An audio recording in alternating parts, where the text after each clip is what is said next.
হুজাই তথা নীলবাগানৰ সুযোগ্য সন্তান হাজী কলন্দৰ আলী ভৰলস্কৰ চাহেবে হুজাই জিলাৰ বাবে কঢ়িয়াই আনিছে এক গৌৰৱৰ বিষয়।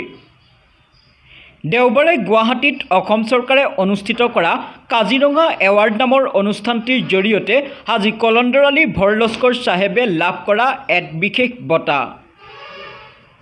এই বঁটা লাভ কৰাৰ খবৰ পাই অঞ্চলবাসী এতিয়া নথৈ আনন্দিত হৈছে।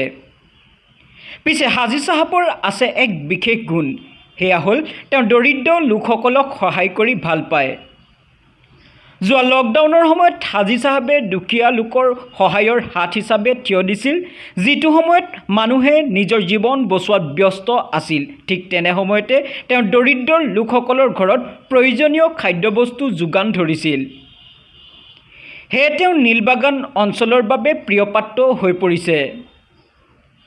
লগতে আমাৰ পৰিয়ালৰ পৰা হাজী কলন্দৰ আলী ভৰলস্কৰ চাহাবক যাচিছোঁ আন্তৰিক অভিনন্দন। Bureau' report Jamunamukh live.